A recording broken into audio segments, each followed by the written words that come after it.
is madness! This is Smartasses! Hello, Seattle. This is Dr. Gracia Frame, and I'm listening to Smartasses Radio with Johnny Video and Geek Goddess Jackie. Oh, for the love of God, my internet's cut out. Roz!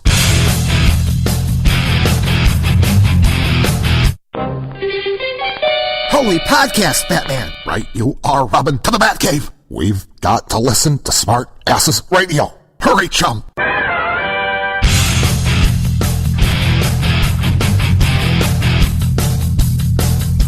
Smartasses Radio. Dry humor, geek culture, and amazing women. Captain, I'm picking up a strange noise from the 21st century. Oh, do shut up, Mr. Crusher. Sorry. Captain, the boy is right. I'm picking up the Smartasses Radio podcast. Oh, good lord. On screen then. To become a Smartassaholic, check out our online magazine and subscribe to our RSS feed at smartasses.net. You can keep up on our phony news, top 12 lists, the Smartasses Amazing Gal of the Month, replays of our radio show's comedy segment, and official Smartasses merchandise, as well as entertainment articles, DVD reviews, up-to-the-minute celebrity news, free Smartassy e-cards, and over a decade of the definitive top 100 sexiest women alive.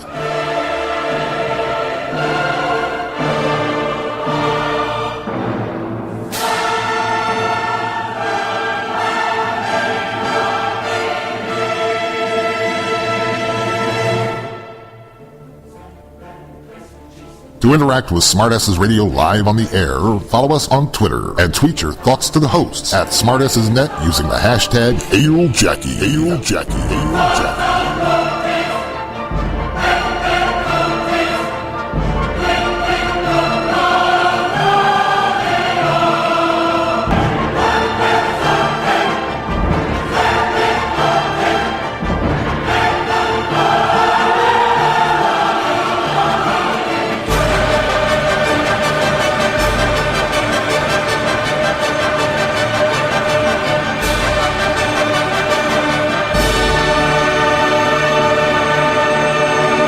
The Smartasses Radio Comedy Special. Hello, Twonks. Good morning, good evening. How do you do? How do you be? Whether you're one of our good friends at the North Pole or someone just getting home from work here in the Western Hemisphere, I am your host, not Mr. Rourke, but Johnny Hollywood Video, and welcome to the Smartasses Radio Holiday Comedy Special, where our crack team of doctors have revealed that the number one obstacle, you might want to jot this down, the number one obstacle facing nutrient couples today is apparently nutrient husbands Googling bare minerals after their nutrient wives have gone to bed. Oh.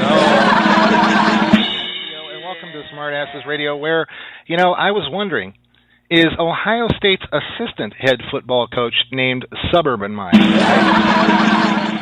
I've been doing this thing where whenever I venture outside my dwelling, and as most of you know, I'm actually kind of a bit of a hermit, but whenever I do go out, I've begun affixing a little black cardboard rectangle over my eyes because I figure, at least that way I'm helping people discern whether I belong in the Glamour magazine do or don't column. That's kind of how that one works there. Smartasses Radio, where I kind of wonder, does Lionel Richie take it personal if a gal is 4 times a lady? Anyway, I'm hearing that one element of the upcoming Star Wars The Force Awakens already has fans buzzing. BB-8, that adorable new droid, in addition to the obvious differences between it and other droids, has people speculating that it may be female. Apparently, I guess it was a dead giveaway when BB-8 asked R2-D2, does this transistor make me look fat? That's how people caught on to that. Anyway, did you enjoy the supermoon lunar eclipse last night? I was reading this. Top weather forecast scientists have stated that if you missed it, a lot of Americans will have to wait another 18 years to have the chance to see another red-tinted super harvest moon lunar eclipse. But if you live out in California, well, they seem to think that's no big deal because, they can watch Khloe Kardashian walk in front of the TV anytime they want. So what else is going on? Well, I'll tell you, if you've been out to New York City lately, you might have heard about this. It seems the King and I actor Kevin Moon Lowe blasted audience members on Facebook the other night for their callous reaction to apparently an autistic child who was disrupting Wednesday night's Lincoln Center performance. Ironically, the incident happened again the very next night, but this time it wasn't the autistic child, it was just Kanye West being an asshole. This Lindsay Lohan is in the news again. Just this past Friday, she teased a potential 2020 presidential run in an Instagram post. Yeah.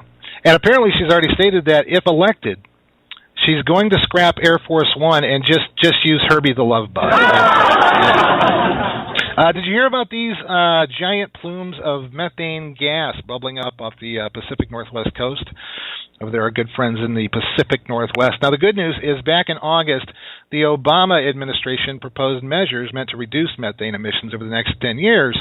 But based on this new information, just to be safe, authorities have went ahead and taken away John Madden's bag of pork rinds. Did you hear about the New York Giants receiver Odell Beckham Jr., OBJ they call him, making another miraculous one-handed catch yesterday against the Buffalo Bills? Now, there's a lot of buzz about this because not only did he make the one-handed grab while he was falling out of bounds, it's also very reminiscent of the catch he made last year with one hand as he fell backwards into the corner of the end zone for a touchdown. In fact, social media is buzzing so much about Odell's miraculous one-handedness that NFL Commissioner Roger Goodell is already calling for the immediate release of an NFL Films DVD showcasing all the other stuff Beckham does with one hand. And speaking of sports, how about Drew Brees and Eli Manning yesterday combining for 13 touchdown passes? Yeah, fantasy football people are going nuts. In fact, the bummy-looking vagrant guy from the FanDuel commercial said he's going to celebrate by not showering for another month. Yeah, so did you hear about this whole thing? Apparently, every year Starbucks switches to red cups for the holiday season, and they typically have designs on them, images of Christmas trees, holiday bulbs, that sort of thing. This year, though, they're just red. And certain Christian groups have boycotted Starbucks, saying that this is a shift away from Christian messages. Yeah. In fact, some Christians were so upset over their $6 coffees. At one particular store, apparently they kicked out some hungry homeless people so that they could picket. So. And now it's time for Jobs Johnny Video Didn't Get. Okay, let's take it from the top. Here we go. You got it.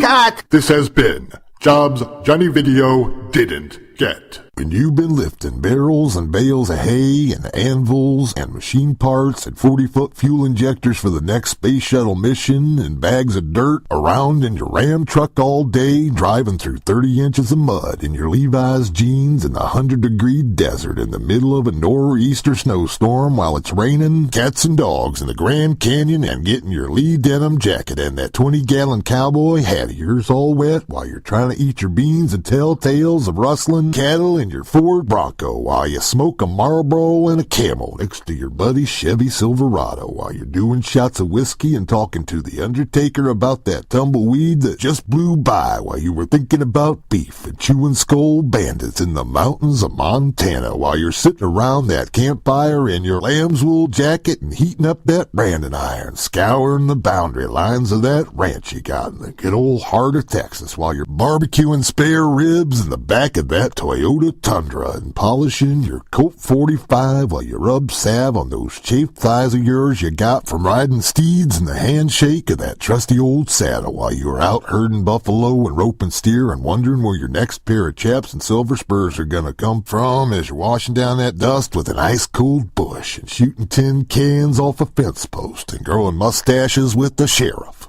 That's where Smartasses Radio comes in. Smooth as a mountain stream. What's the matter, buddy? Kramer, I have to buy my girlfriend a gift, and I've only got $5 worth of loot. Yeah, that is a problem. Oh, do you believe this guy? What do I do? Yeah, you need to put on your thinking cap, buddy.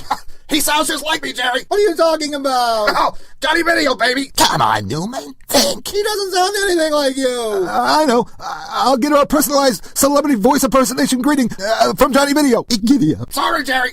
I like him. He's terrible, George. He's terrible. Whoa. Someone's getting crabby. You need to eat more fruit. Plantains, Jerry.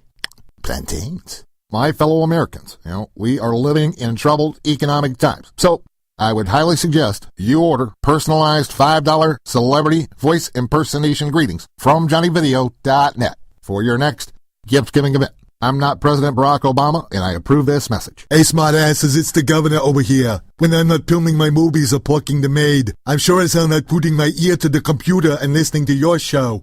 Fuck you. And that horse you put the saddle on. I won't be back. Fuck all of you. And now it's time for Jobs Johnny Video Didn't Get. Whole audience full of college kids out of their minds happy. So let's make one of them extra happy by calling on down. Who we got? You got it, Drew. Skip McGillicuddy, come on down. You're the next contestant on The Cost is Right. Cut. This has been Jobs Johnny Video Didn't Get. Hey, I'm Fred Meat, defensive back for the Boondock Saxons. Hey, kid, get away from my Betamax collection. That's it. 3 weeks in the closet for you. I am doing a new thing now. In partnership with the Big Brothers and Big Sisters organization of Greater Boondock, I am spending time with fatherless tots being a big bother to them, so they know what it is like to have a male authority figure around when they are causing mischief. Hey, there's Tom Crash, our quarterback. He's a big bother too. Hey, Freddie. Boy, it sure is fulfilling being a big bother to fatherless youth. I had Jimmy here wax his car and told him he could drive it this weekend if he scored high on his math test. When he got an A-, I grounded him for a week and took it out myself cruising uptown. If you want to be like Tom and I, hey, Jimmy, and help serve your community, let's run down to the corner and get your old Uncle Towny a pack of smokes. By being a big bother for unruly tots in your neighborhood who are in need of a male authority figure to teach them a thing or two. What? No, you can't get yourself anything. Visit www. You think money grows on trees, you little... BigBothers.org or dial 1-800-BOTHERS. Scram. That's 1-800-BOTHERS. Punk. Remember, if you don't have a father, have a bother. From the people who brought you the blockbuster HBO hit Game of Thrones. So, let me make sure I understand you correctly. Because I am a dwarf, you won't give me a position as a lone officer. Yes, that is correct, because you actually need to be able to see over the teller window. But what if I stood on a stool? See how it all began on the Wall Street of Westeros. I'm very sorry, Mr. Lannister, but we ran your medieval credit report, and unfortunately, the Iron Bank declined your application. Well, I regret to inform you that I believe you are mistaken. You don't have to search very far into history to know that a Lannister always pays his debts. It's the prequel the banking world has waited for. But I'm the king. Most sorry, Your Grace. Oh, all right, I'll have Ned Stark co-sign. HBO presents George R.R. Martin's Game of Loans. Fill out your deposit slip. Winter is coming. Coming this year. You want me to say what? Well, this is... No! But... No! Why would I do that? What's my incentive? Well... No. I could be off making the next Office. Or write the next extras. Why would I want to listen to that drivel? Well, we were hoping you'd make a soundbite. Oh, you want a soundbite? Okay, how about this one? You're not my league. You never will be. And you're not smart. You're stupid. You're stupid asses. You should be called stupid asses. Well, that's really... At best, you're a troglodyte. Yeah? So there's your soundbite. Interview over. I can't believe you would waste my time with this. Hebrew and the Meisters of the Universe. I am Sam Adam, Prince of Beer Turning and defender of the secrets of Castle Musa. This is Binger, my fearless friend. Fabulous secret powers were revealed to me the day I held aloft my magic bottle opener and said, By the power of Lucid, I have the power! Binger became the mighty Bottle Cat, and I became Hebrew, the most powerful brewer in the universe. Only 3 others share this secret, the St. Pauli Girl, Can of Arms, and Corona Code. Together, we defend Castle Moosehead from the evil forces of Kegator.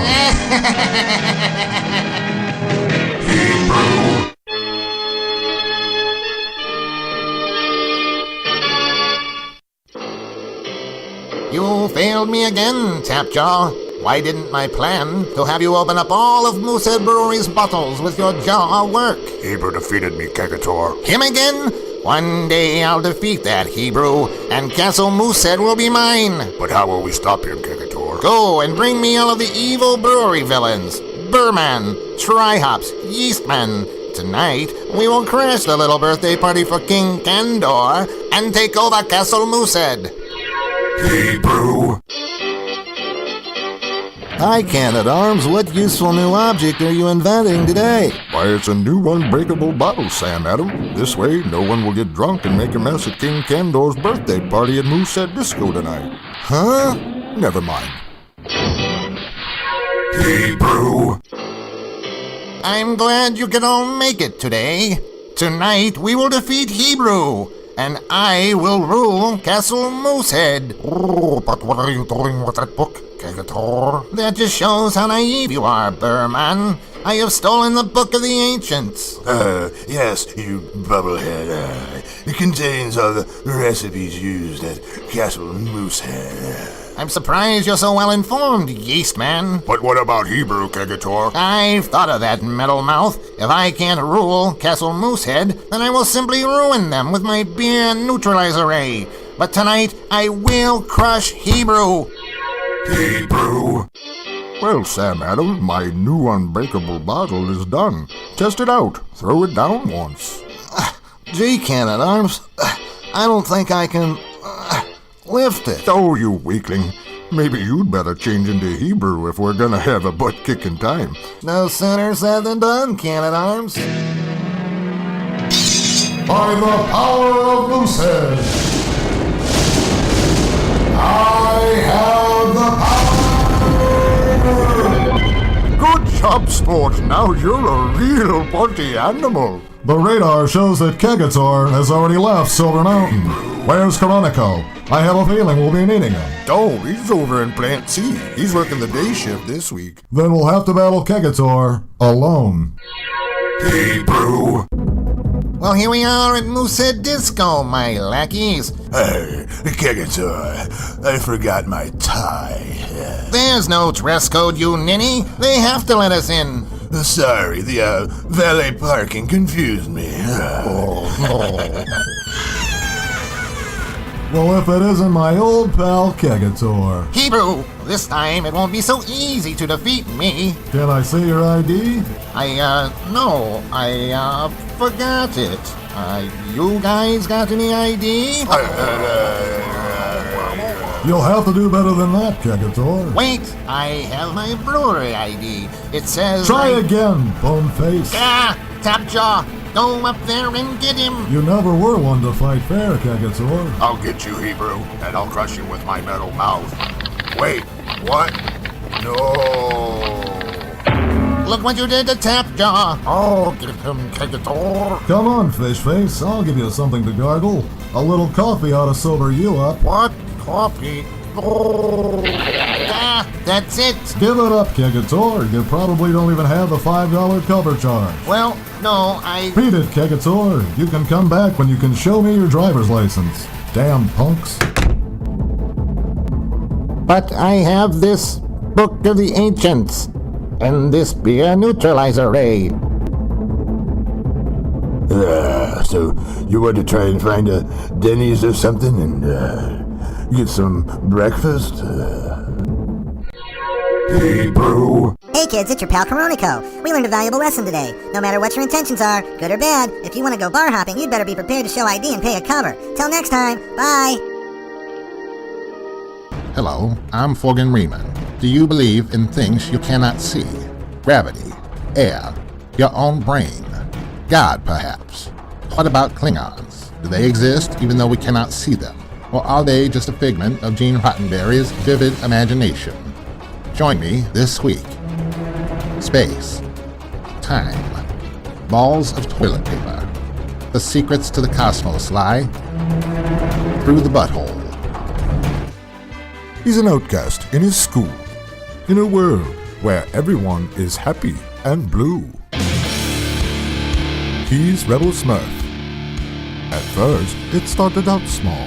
Junior Smurf, I found this pack of cigarettes in your drawer. Now what were they doing there? I'm just holding them for a buddy. Yeah, that's it. But his problems got bigger and bigger. 99 bottles of beer on the wall. Hi there, Papa Smurf. You look a little blue today. Junior Smurf, you know all Smurfs are blue. Are you Smurfed out again? He wasn't a bad guy. He just met up with the wrong crowd. Here, Junior Smurf, try some heroin. Thanks, Junior Elf. Woohoo! That feels great already. But then he met up with the law. Mr. Smurf, your son's down here at the station.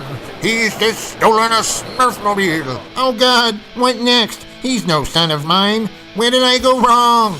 He's Rebel Smurf, coming soon to a theater near you. The following is a special Smartasses Radio Sports Update.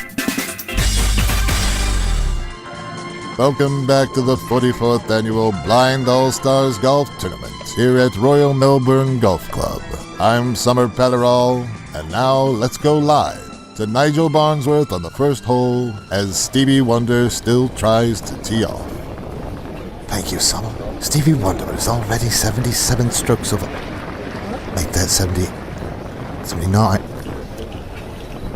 82 strokes over par and has yet to hit the ball. Swing, miss. Swing, miss. Swing, miss. Swing, miss. Swing, miss. Well, there you have it. Stevie Wonder, now 89 strokes over par, steps away from the tee acrimoniously, where he attempts to break the club over his knee, misses gratuitously, and trips over the lady's tee. Let's go 4 yards up the fairway, shall we, to Jackpot, who has the call, as Ray Charles sits at 274 strokes over par, and is still attempting to take his second shot. Coming soon. Johnny, it's Pikeman. I understand you're making a mess up there. Why don't you come on down out of those woods and we'll talk about it, over? I can't do that, sir. Well, we can't have you running around wasting friendly civilians, Rambo. Now turn off that walkie-talkie and get down here. That's an order, over. There are no friendly civilians, sir. I'm sorry, Rambo. I was in Nam with you. I know what it's like. Yeah? Well, if it hadn't been for that kingpin hairdresser and his curling iron, I wouldn't be in this mess. All I wanted were my bangs trimmed, sir. And he made me look like a little orphan Annie. Sylvester Stallone is Johnny Rambo in First Perm. He may have retired from Live with Regis and Kelly, but he hasn't retired from television. Starting next week, Regis Philbin invades primetime with the Regis Philbin Variety Hour. So, okay, on yesterday's show, I guess I made a little racial slur when I made a joke about Oriental people driving 45 miles per hour in the speed lane. So, I just wanted to apologize and be clear. I have no problems at all with Oriental people. Japs, Chinks, Slant Eyes, Gooks, or yellow people of any kind. I love people of all colors. I love colored people. And I tell you, that Uncle Ben makes some great rice. Aunt Jemima pancakes, forget about it. You kidding me? I love the Jigaboos. You give them a quarter and they do a little dance for you. What's not to love? What?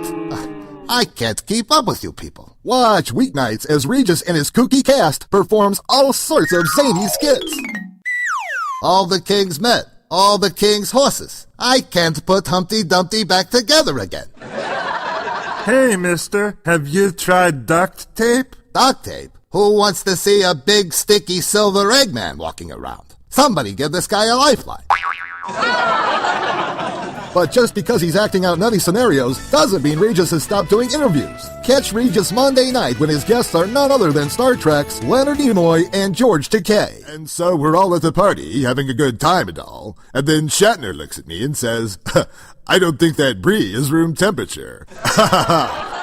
This guy's crazy, I tell you. Well, you know, George, as much as I loved playing Spock on Star Trek, I believe that I actually enjoyed narrating Ancient Aliens even more. Ancient? Oh, you're talking about all of that Chariots of the Gods business. Precisely. Well, let me tell you about Chariots of the Gods. I'm sitting in the back of my limo the other day, and I tell the driver to take me to JFK. Next thing I know, he pushes a couple of buttons, and the dashboard starts talking back to him, literally giving him directions on how to get there. So I'm sitting there thinking, who am I? Captain Clink? Reg, that's called GPS. It's been around a while now. What is with all these inventions? I can't keep up with you people. Join Regis again on Tuesday, when his guest will be Mr. Morgan Freeman. Now, when I actually got to meet Nelson Mandela, he looked me up and down, extended his hand and shook mine, and said only 2 words. Thank you. Ha! Do you believe this guy? He's a hoot. He's madcap, I tell you. He's unglued. He's unglued. Listen, Freeman, I know you're all about the voice, all that narration business, but listen, if I give you a quarter, will you put on the white lipstick, go out on the stage, and maybe dance a little jig for everybody? Maybe sing a little mammy? I think that's what everybody'd like to hear. Am I right? I don't really do that. What's the matter with you people? You wouldn't know entertainment if it bit you in the tuchus. Things get really out of hand on Wednesday, when Regis's guest is funny man Ricky Gervais. People ask me all the time, Ricky, what's it going to be like after we die then? And so I tell them, remember what it was like for the first million years before you were born? It's going to be a lot like that. Hey, whoa. Put that worm on someone else's hook, Fisher boy. You're not going to make any gay jokes on my show. There's nothing wrong with being gay. Well, you want to bash on the Fruit Loops, you take that load of bullion business somewhere else, mister. What gay? When did I say anything about being gay? I didn't say anything about being gay. She's probably gay. He's probably gay. Gay. They're all gay. That one's probably very gay. When did I say anything about gay? Well, when you were talking about the afterlife, I figured it was some kind of slang you college kids use. What do I know? I can't keep up with you people. No. Not even remotely. No. Well, it's a bit of a wet blanket in here now, isn't it? Well, frankly, yes. A little bit. On Thursday, things get mysterious when Regis's guest will be sci-fi expert George Norrie. So, George, what's going on with this whole Aztec abacus thing? Well, Regis, I just don't know. But what I do know, back when Art Bell was host, well, they didn't talk about the Mayan calendar. They didn't talk about 2012. But they did buy gold and solar-powered Sea Crane radios. Whoa. Hold your cream and sugar there, Juan Valdez. Solar-powered? Since when have we been able to harness the energy of the sun? Well, Regis, the very first solar cell was constructed by Charles Fritz back in the 1880s. Holy moly, all this technology. Who am I? James Stock from the Scottish Secret Service? What? The Regis Philbin Show. There's comedy. That would be $500, please. $500? Is that your final answer? There's music. I'm walking on sunshine, baby. I'm walking on sunshine. Oh my. I'm walking on sunshine. Oh. And don't it feel good? And on Friday, join Regis when he gets serious for a very special one-on-one with Barack Hussein Obama. Now listen, Barrick, let's stop beating around the bush. A lot of people say you're a pretty powerful guy for a Negroid. Well, Regis, before we get into any of that, the proper term is African American. The other thing is that I'm only half African American. I'm also half Caucasian. Burt's Bees lip balm. Afra who? When did we start mixing people? I go down to my local iced cream parlor, and I either get chocolate or vanilla, sometimes strawberry. But never for the life of me would I consider mixing them. Well, now, Reg, they've done that too. Now, that's called Neapolitan, and it's a type of ice cream. It's been around for about 150 years. So, Wonder Twin powers activate. All this newfangled monkey business. I feel like Alexander Graham Edison. Yes, it's the Regis Philbin Variety Hour. A handheld device that adds and subtracts. I'd call that Calculafuture, not Calculator. What? He doesn't get it, and it's funny. Mail order brides, where do you put the stamp? The Regis Philbin Variety Hour. Weeknights at 8 p.m. on WILD-TV. I can't keep up with you people. Hi, I'm Skippy Dombowski. And I'm Pete Shadowski. And we have another foreign disco album just for you. This one's entitled Disco Polacco, featuring Stash Stybinski and the Disco Kielbasa Band, with great songs like Flash Dansky, MacArthurski Park, Do You Think I'm Sexy Ski, Howisky Tuski Disky Dangerski Zone, and many others too. Time magazine says Wowski. The price? $3.26. Sure, it's cheap. The records are warped. And if you act now, we'll send you an original rusty zipper and yellow shoes right from Stash Stybinski's closet. Not sold in stores. To get this 2-record set, call 1-800-327-2773 or send $3.26 to Disco Polacco, Box 28, West Boondock, Montana, 36483. Get yours today. Now it's time for the Boondock Action Team News Scoop. Good evening, I'm Cameron Buggy. And I'm Bill Board. And this is the Boondock Montana News Scoop. Top story of the day, Maynard Livingston of Cobblepot Road invented a floating ice shanty for ice fishing in the summertime. In a related story, Mike Caboose of Springboro Lane invented the telephone today. Little did Mike know it had already been invented decades ago by Alexander Graham Bell.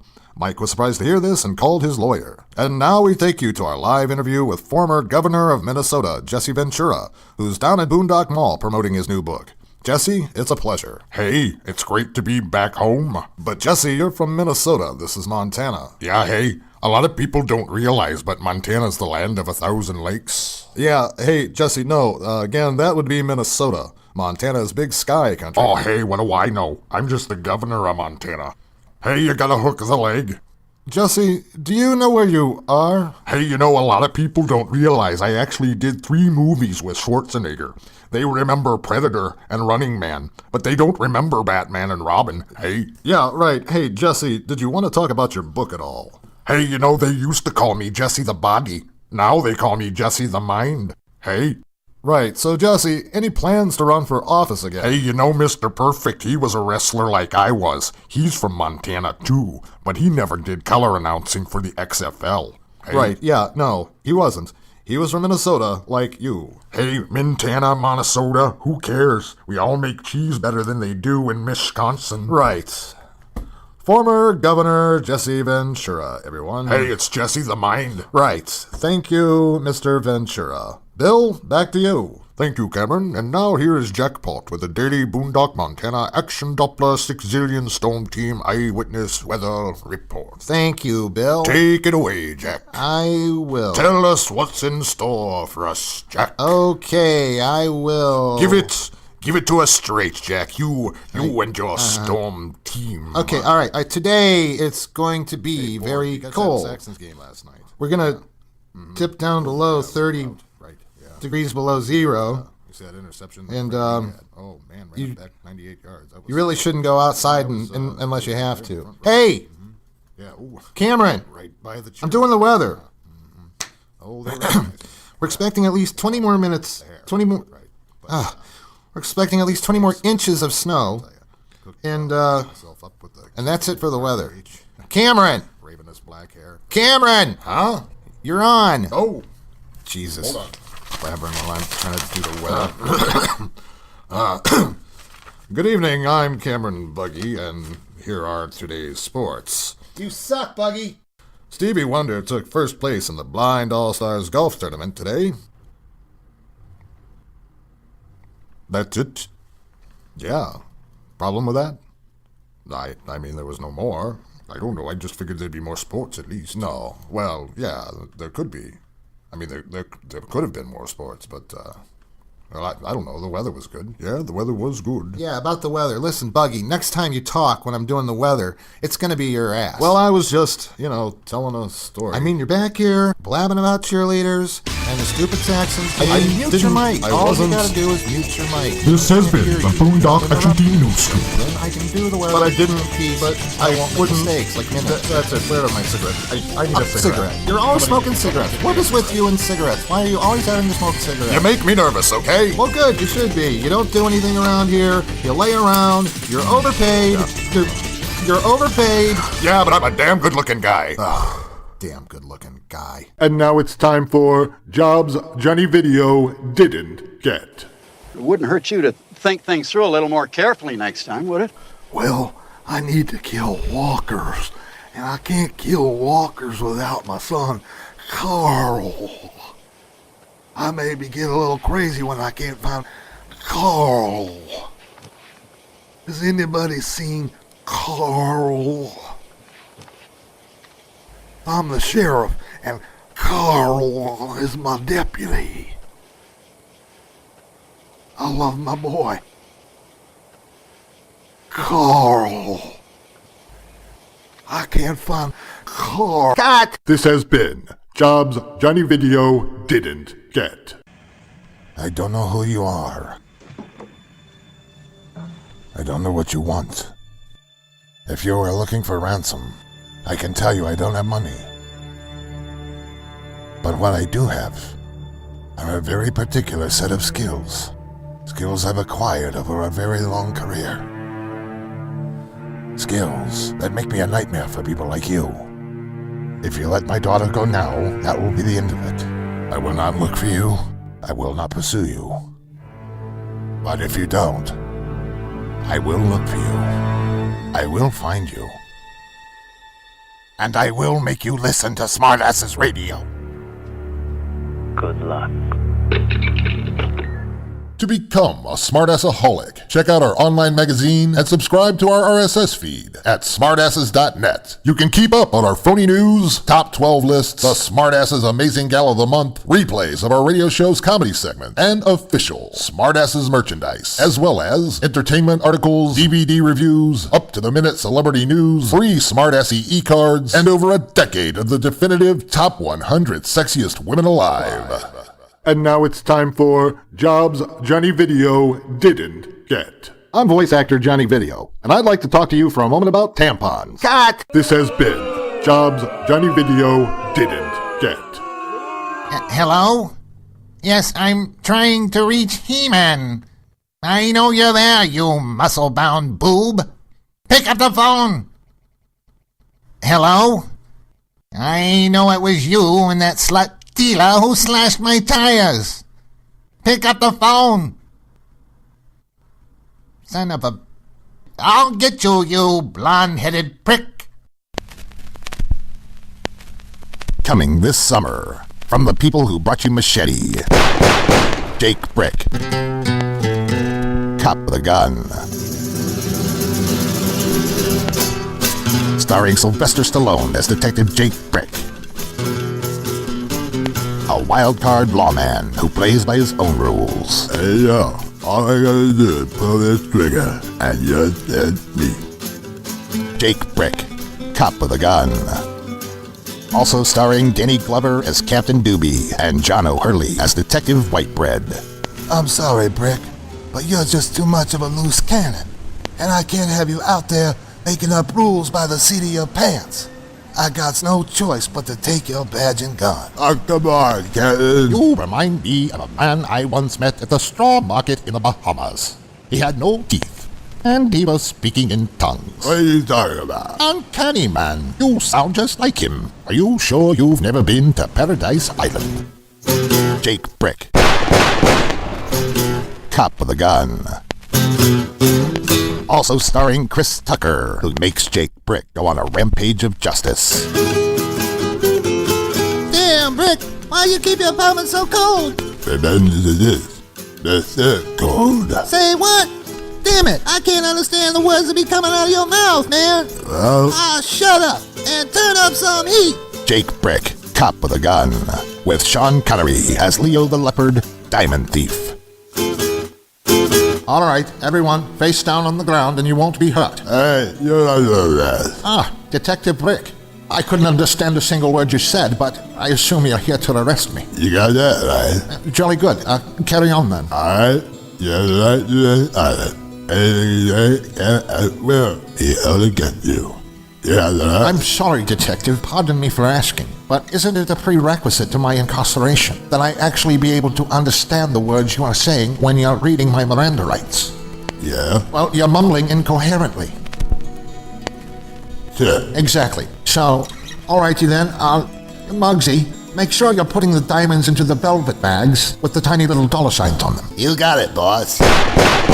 Jake Brick, Cop with a Gun, featuring Liam Neeson as FBI Agent Stone. Brick, I need that bomb code. Hurry, man. I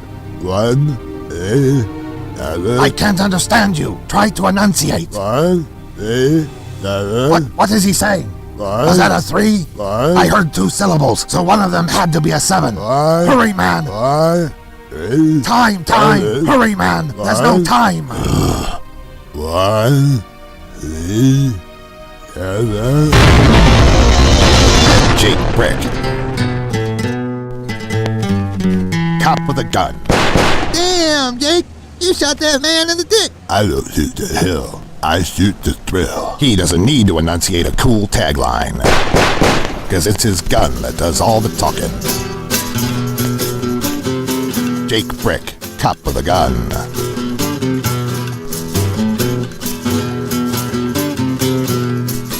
Coming this summer to theaters everywhere. Hi, I'm Cy Goldman, the copy and paste king. Do you have an article you need copied and pasted? Are you tired of getting your news direct from the source and want to start reading your news secondhand? Hey, then come to me, Cy Goldman, the copy and paste king. But what about the Hollywood news? I copy and paste it. What about news from professional wrestling? Can you copy and paste that too? I copy and paste it. What about the stories from the modeling industry? I copy and paste it. If you got something you need copied and pasted, call me, Cy Goldman, the copy and paste king, at 1-800-COPY and paste. Sure, it's more than 7 numbers. That's me. Passing along the savings to you. But what about my foreign business reports? Sure, I copy and paste that too. If you want to be like me, Cy Goldman, the copy and paste king, then copy and paste my URL right into your web browser's address bar. It's http://www.copyandpasteking.com/. Local Boondock residents can come see me, the copy and paste king, at the corner of Chester and Frank, right next door to Pompadours for Poodles. Stop right-clicking your mouse and come see me, Cy Goldman, the copy and paste king, where Control-C, Control-V is mightier than the sword. The Person's Court. Hi, I'm Dig Llewellyn, and this is the case of Rub-a-Dub-Dub, Dead Baby in a Tub. We'll go to the courtroom where Judge Whopper is coming in right now. All rise for the Honorable Judge Whopper. Thank you, Rusty. Great bailiff, I swear. Okay, you boys have been sworn in. Mr. Plaintiff, what's your name? Jack Plant. Yeah, my plumber here stuffed a Swiss cheese sandwich my wife made him down the drain in my tub. Now, hold on, sir. Mr. Defendant, what's your name? Tom Pork. My friends call me Killer. Boy, you sure look nice today, Mr. Whopper. Your Honor. Well, yeah, thank you, son. Now, what's your story, Mr. Plant? Okay, we had Mr. Pork here come and fix a leak in our bathroom sink, and he told us he would do an efficient job fixing it. No, I never said that. I told you I would see what I could do. That's the truth, Mr. Whopper. By the way, who does your hair? I think it's cool the way it's combed. It's got those comb lines in it. Well, now never mind that, son. Okay, Plant, what else? Okay, he was working on the sink, and my wife decided to fix him a Swiss cheese sandwich. So Mr. Pork here took one bite, and then he shoved it down the drain in the bathtub. His wife put mayo on it. I hate mayonnaise. Oh, you poor thing. I know what that's like. I hate mayonnaise, too. My goodness. That's cruel. What do you have to say about that, Plant? Well, my wife always puts mayonnaise on things. We like it.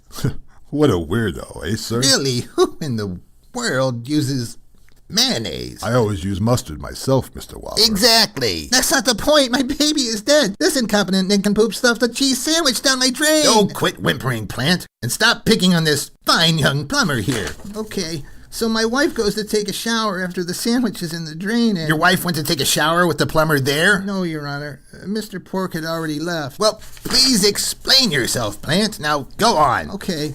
So she leaves the room with the water running, and then the tub fills up. Now, where's your shower at? It's above the tub. Mr. Plant, my time is short. Please explain yourself. Sorry, sir. Now, as I was saying... I'm going for a short recess. Mr. Pork, do you have anything else you'd like to say? Yeah. Have you ever thought about becoming a model? Oh, well, that's very... No, I While haven't. Judge Whopper is deliberating, we'll go to a commercial. What happens when a wisecracking, loose cannon cockatoo accidentally meets his straight-edge, by-the-book identical twin? Why, laughs abound in the Walt Disney Pixar family film of the decade. It's Double in Paradise, starring the voice of Ricky Gervais as Sonny. Oh, look at me. I'm a loose cannon. I play by my own rules. And Kelsey Grammer as Cocket. How dare you play by your own rules? There's a book, and we must go by it. It's the fantastical, feathers-flying, family-friendly film of the Featherlennium. You're incorrigible. Who, me? I'm just having a laugh. It's Double in Paradise. Also starring Kiefer Sutherland as Jack Sparrow, the delivery guy. Thank you for calling Fly By Night Express. We guarantee to deliver in 24 hours or give you your seeds back. Mr. T as Mo Hawk. I pity the fool who ruffle my feathers. Regis Philbin as Charlie, Captain of the Pleasure Cruise. Big feathers. Flamingo who? I can't keep up with you, Avula. And Sylvester Stallone as Coach Robin. You gotta learn to fight for what's right. It's a cuckoo's nest everyone wants to fly over. It's Disney Pixar's Double in Paradise, hitting this summer in a theater near you. Okay, we're back, and here's Judge Whopper now about to make his decision. Let's listen in. Now, Mr. Plant, you seem to be very incompetent yourself. If the saying goes, it takes one to know one applies anywhere, it certainly applies here. Now, I grant you that perhaps Mr. Pork should have done something else with the Swiss cheese sandwich. Perhaps flush it down the toilet, because that's where any sandwich with mayonnaise belongs. Second of all, if your baby crawls in the tub, why the hell weren't you watching the kid? So, my judgment is for the defendant for $8 million. Well, you heard it. Here comes Mr. Plant now. Mr. Plant, you got a pretty bad rap. What do you have to say? Well, I'm going to throw out all my Hellman's mayonnaise. Okay, that sounds like a damn good idea to me. And here's Killer Pork. Killer Pork, what do you say? You're pretty happy, I guess. I invited Mr. Whopper over for dinner and for a few martinis, so, yeah. I'm happy. Okay, so that's the verdict for Rub-a-Dub-Dub Dead Baby in a Tub. Remember, if you have a problem, don't take the law into your own hands. Take them to court. The person's court. Bye-bye.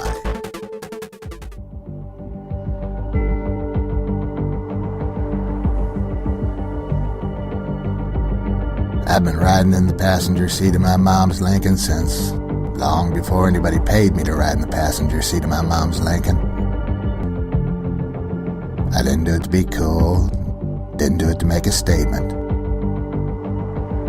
I just liked it. Who the hell are you talking to? I like to call it riding shotgun, like old Cyrus rides. Who the hell is Cyrus? What the hell are you doing with your fingers? You look like an idiot. That's my dad. 245 pounds, do whatever the heck I want. You're damn right. I can respect that. Put a shirt on. Well, this is an opportunity for me to take my shirt off. What the hell is wrong with you? 44 years old, you still need your parents to drive you around? Sometimes you gotta go back to actually move forward. What are you talking about? I don't mean going back to reminisce or chase ghosts. I mean go back to see where you came from. Where you been, how you got there. See where you're going. Oh, baloney. You just want me to drive past a high school. I know there are those that say you can't go back. Well, yes, you can. Just have to look in the right place. You just have to ride shotgun in your mom's Lincoln with your shirt off, rubbing your fingers together and look at high school girls. What is it with you and high school girls? Because we get older, and they just stay the same age. I'm not driving past the high school. Take the long way, huh?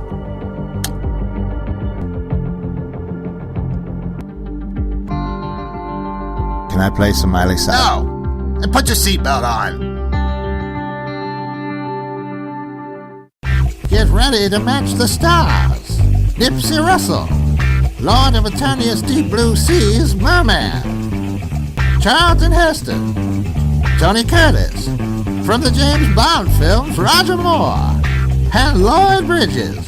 And now here's the host of the star-studded Big Money Match Game Eternia, Gene Skeletor.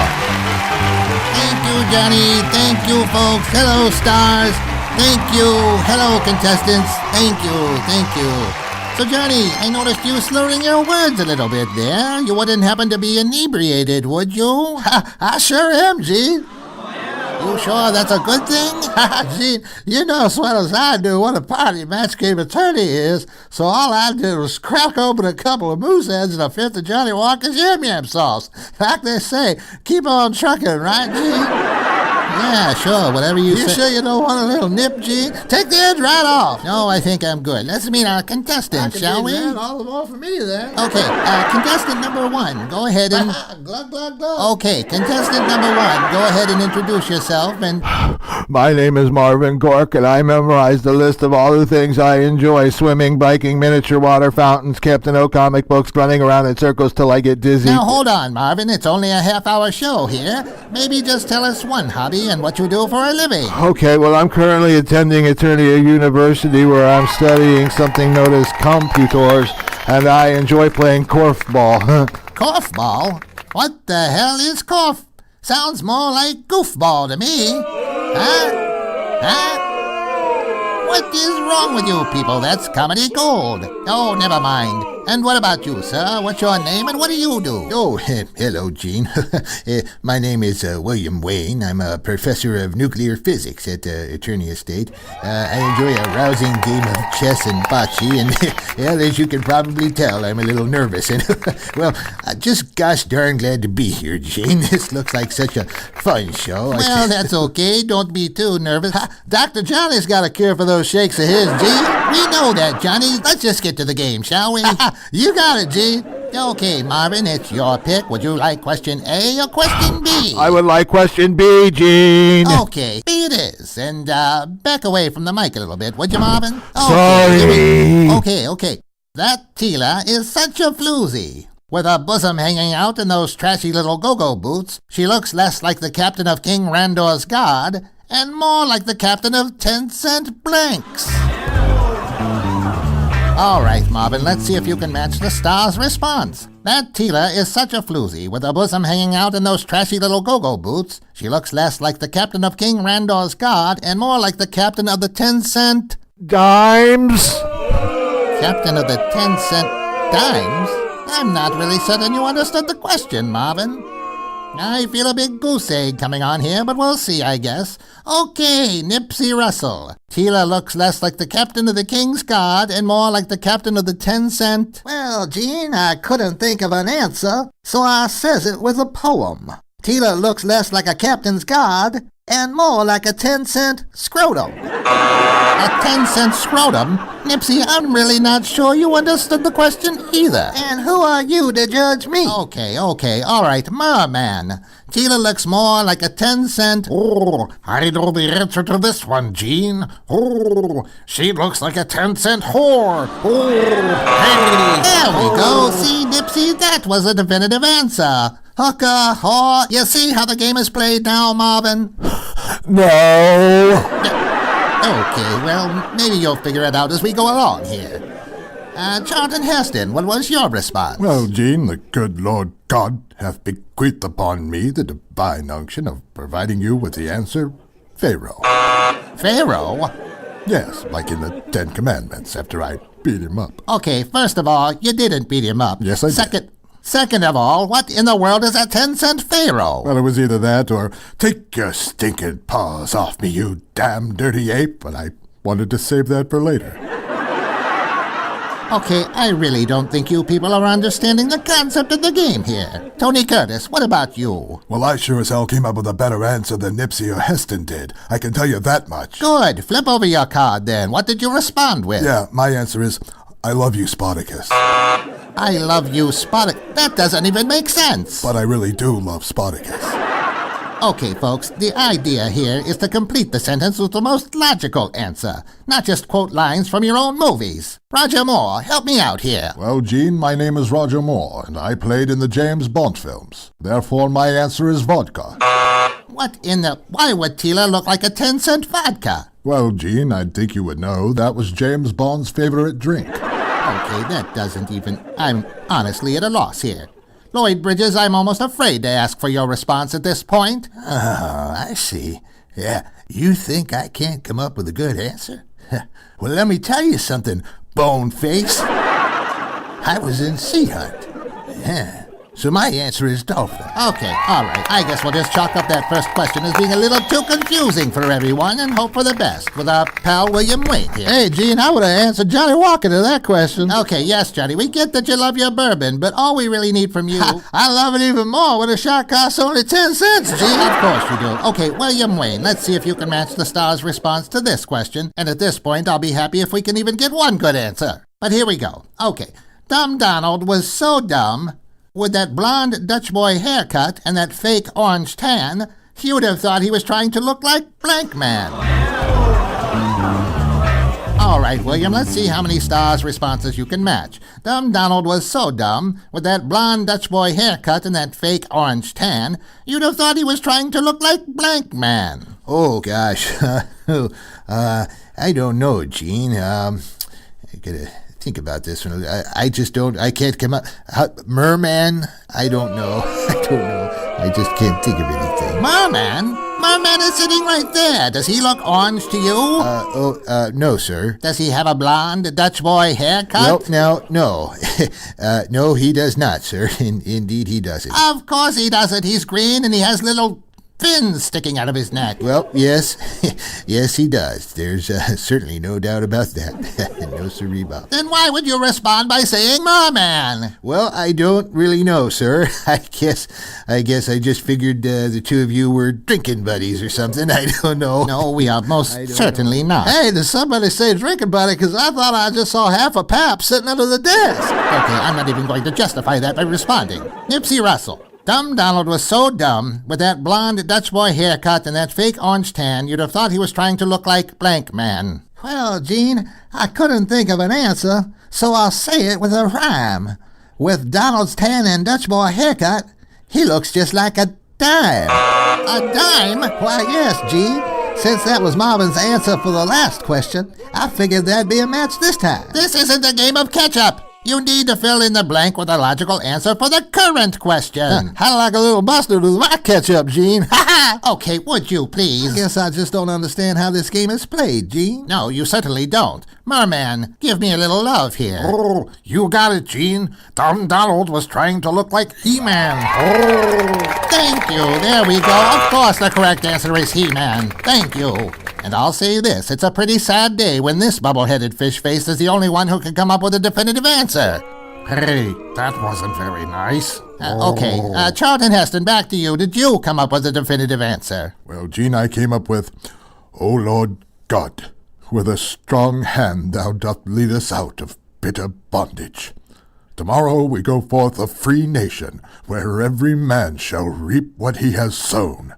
With our flocks and with our herds shall we go. Okay, enough. That is obviously not the right answer. Now I decree we take a vote, because I think even William will agree that my answer is the right one. No, there's no voting. The answer is either correct or it isn't. Yes, and mine was correct. No, it wasn't.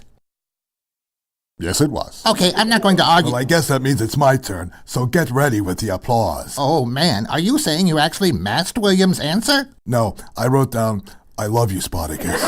Seriously, people, this game is not called Write Down Your Movie Catchphrase. But I do love Spartacus. I am honestly about at my wit's end here. Roger Moore, please prove to me that snooty British accent of yours is a sign of actual intelligence and not just a smokescreen for having a brain made of brick. Well, Gene, it's ironic you would mention smokescreen, because my name is Roger Moore, and the car I drove as James Bond was equipped with a smokescreen device. Therefore, my answer is Aston Martin. Aston Martin, man?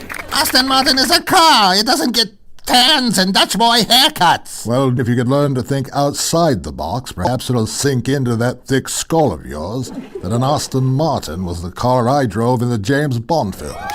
I swear, if I had any hair, I'd be pulling it out right now. Lloyd Bridges, should I even ask? Oh, I see. You think I can't come up with a good answer? Well, let me tell you something, Skullhead. I was in Sea Hunt. Yeah. So my answer is shark. That's it. I quit. I'm taking off this microphone and leaving. Up your nose with a rubber hose, all of you. Goodbye. Match Game Attorney will not be seen next week, which is fine with me because it gives me more time to watch soap operas and pour gin down the throat. Till my next gig, so long, everybody. Goodbye. Since Tattoo's spin on Fantasy Island didn't work, he's out to get his justice.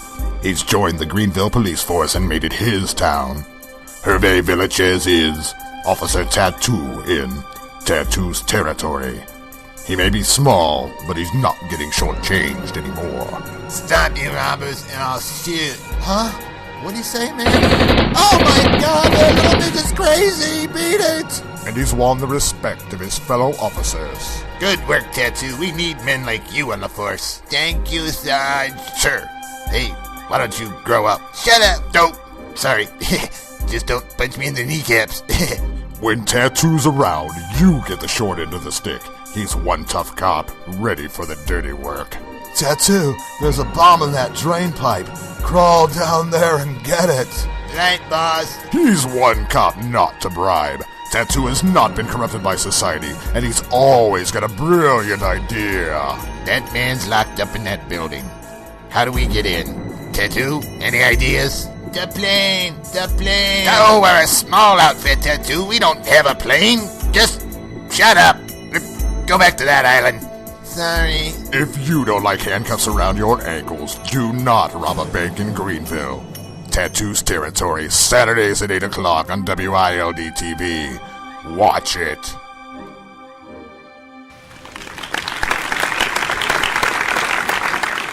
And there I was on the floor of the cave with no ammunition left.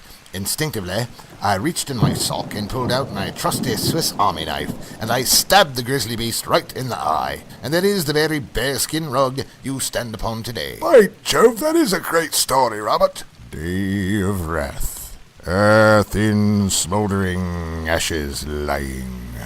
So spake David and the Sibyl. What are you babbling about over there, old boy? Gentlemen, your petty tales of the hunt do not impress me, for I alone possess a story of conquest so adventurous that Orion himself would kneel before me. Well, go on then. Yes, do tell. I would have shared already, but I'm not sure your hearts could handle it. Oh, come now. I find that rather insulting. All right, but remember that you insisted. It was a dark and stormy night, where I found myself alone in the lavatory. It was then that I saw the creature staring back at me, skulking, patiently waiting for his moment to strike. Immediately, I knew what I had to do. Employing the only weapon that was available to me, quickly, I grabbed 3 squares, and like a jungle cat I struck, I reached out, and I scooped him up, and I threw him into the latrine. Swim. Swim, I say.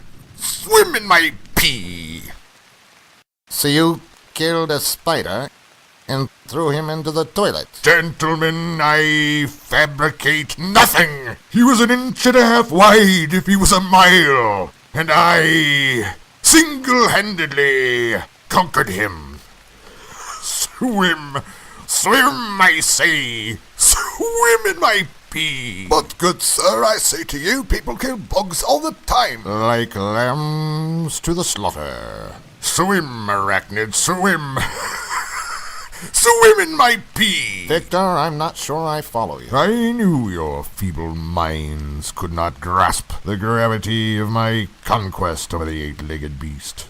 Helpless he was in my porcelain prison, going from hunter to the hunted, squirming about in my yellow poison, praying to whatever ungodly creature he prays to in hopes of reaching the snow-white shores. But it was to no avail. "Swim!" I shouted. "Swim! Swim, heathen creature!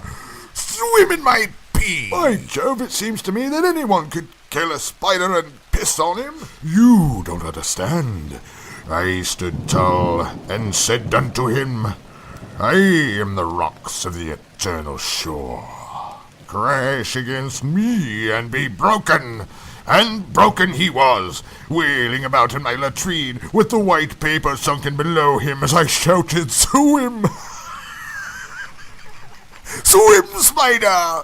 Swim in my pee!" All right, so you threw him in. What did you do next, then? Next, I went into my den and retrieved my trusty sewing kit.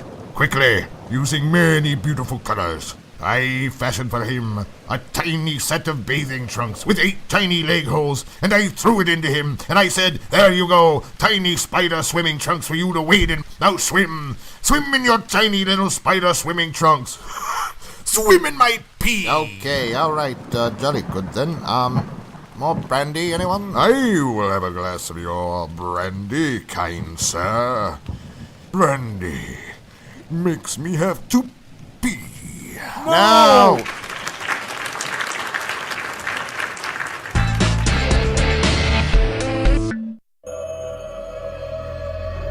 TV host Regis Philbin. Ghost stories. Well, Jerry Lewis was always a very physical comic, as you know. So he's doing this bit where he slips on a banana peel, cracks his head open on the podium, and trips on the microphone, the whole 9 yards.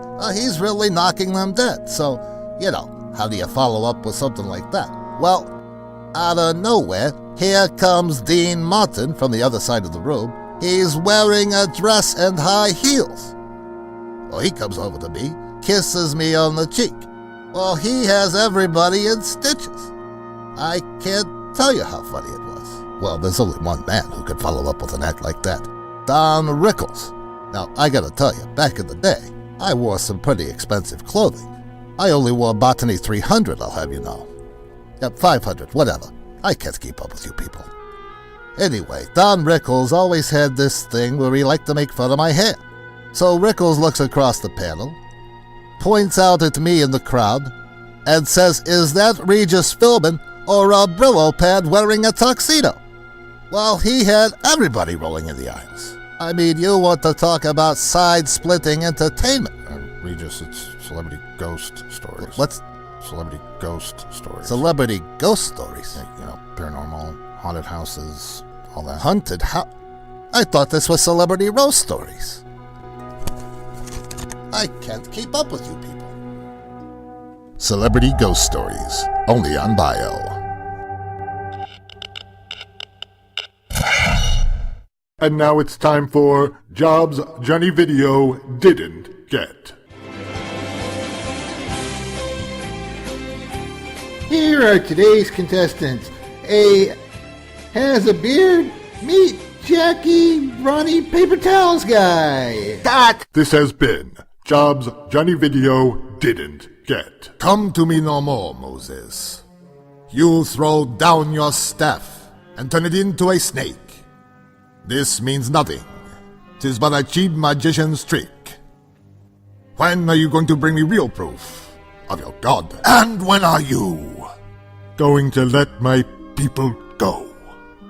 All that they ask is to sit at the foot of Mount Sinai, to warm their souls by the burning bush of God, and to listen to Smartasses Radio. Looking for more Smartasses? Like us on Facebook at facebook.com/smartasses.net. You can also find us on Pinterest at /smartassesmag. And don't forget to follow us on Tumblr at smartassesnet.tumblr.com. Is something bothering you, Mr. Wolf? Yes, Captain. I have to buy my parents a gift, and I have no money. Good Lord, that is a problem.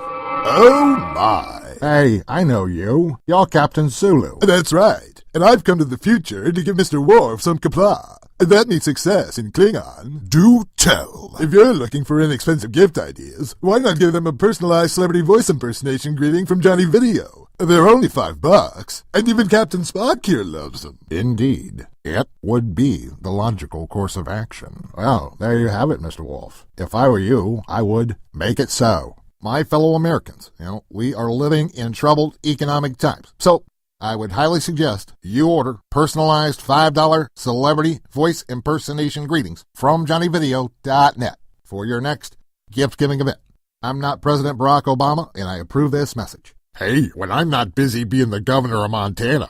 Jesse, you were never the governor of Montana. Oh, what the hell do you know, McMahon? My name isn't McMahon. Anywho, when I'm not busy being the governor of South Dakota or telling you about conspiracies, I'm listening to Smartasses Radio, eh? Jesse, you were never the governor of South Dakota either. Oh, Montana, South Moncota, who cares? They all grow potatoes better than they do in Colorado. And now it's time for Jobs Johnny Video Didn't Get. And Landry's got plenty of room. Landry to cut. Landry! Jarvis Landry is a foot race, and Landry will take it all the way. Touchdown, Dolphins! 69 yards. Dynamic return. Man, get a load of those cheerleaders. Cut! This has been Jobs Johnny Video Didn't Get. Did you really think you could defeat me, Superman? Lex, put the kryptonite down. You're going to have to learn to live with kryptonite, Oh, for the love of God. Sorry to bother you, lad. I'm your next-door neighbor. My name's... Ramirez. That's right. Well, I apologize, but the walls here are very thin, and I could have sworn I heard the Kurgan over here. I don't know of this Kurgan you speak of, but if you knock on my door again, Ramirez, tonight you'll sleep in hell. Right here. Sorry, old chap. Didn't mean to bother you. Now, where were we? Oh, that's right. You're going to have to learn to live with kryptonite, For the love of... Hello, Lex Luthor. Have you seen He-Man? Skeletor. How many times do I have to tell you this is not your universe? Oh, I told you, Skeletor. Shut up, you bubblehead. I'm sorry to bother you, Lex Luthor, but He-Man slashed my tires. I can't keep repeating the same thing to you, Skeletor. Now, if you don't mind, I'm trying to torture Superman in peace. Skeletor, let's go. We'll have to try a different portal. I already know that, you fur brain. Oh, good. Now I've lost my car keys. The Smartasses Radio Top 12 List.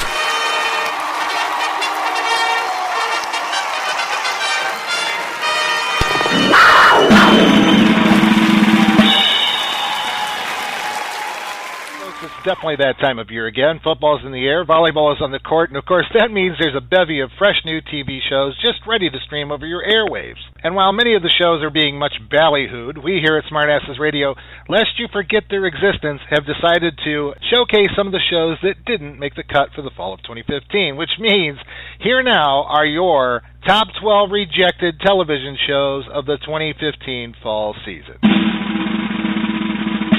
Number 12, Scooby-Doo and the Mystery of Khloe Kardashian's Underpants. Oh, no, I don't. Number 11, Dancing with Ed Asner. Well, I'm not sure. It's, number 10, The Big Dung Theory. Oh, that's just... Number 9, This Week in Opera with Brock Lesnar. Well, I don't see where he would be. Number 8, The Superhero Adventures of Shrubbery Lad and Mustache Girl. Oh, that's just... number 7, Fear the Walking Sinus Infected. Oh, that's too many.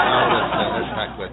Number 6, The Wacky World of James Earl Jones' Foot Fungus. Oh, that one actually hurts a little bit. Number 5, Barbershop Quartet's Gone Wild. Oh, let's see. Yeah, I don't think there's any need. Number 4, The Late Late Late Show with Mike Tyson. Well, he certainly... number 3, CSI Buffalo. Oh, that's just... They gone too far with that one. Number 2, The Papa John and Peyton Manning Variety Hour. Well, I think people have actually been clamoring for that one. And the number 1 rejected television show of the 2015 fall season, How I Met Your Gynecologist. I know they as you know, the Supreme Court last week made what was an historic ruling when, by a 5-4 vote, the legalization of gay marriage finally came to pass. Here now are your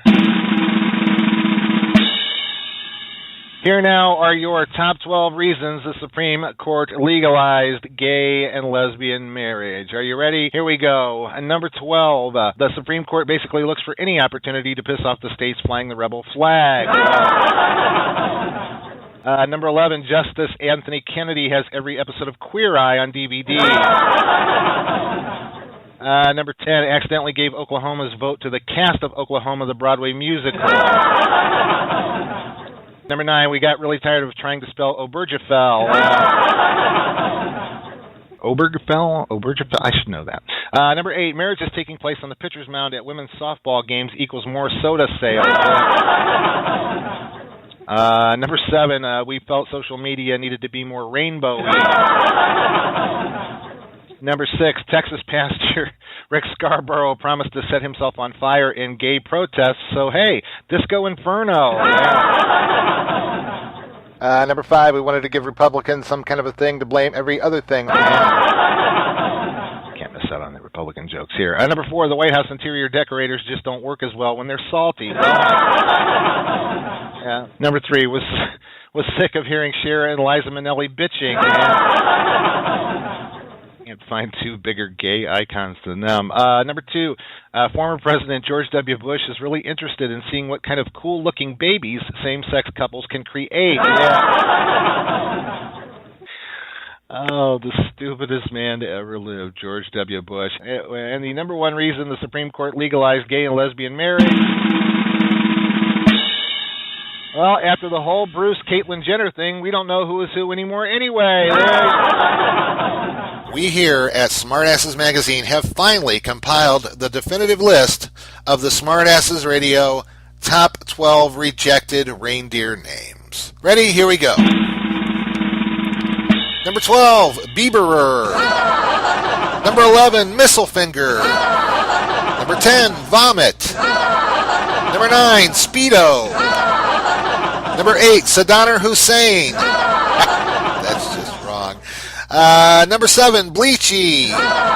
Number 6, Kardashian. Oh, God, that's bad. On Dasher, on Kardashian. Oh, that's horrible.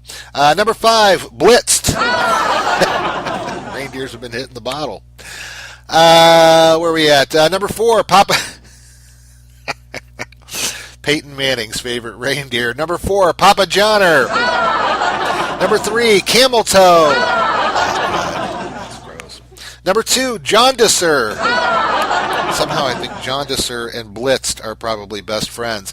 And the number 1 rejected reindeer name, Trumpster. Oh, you had to see that one coming. And there you have...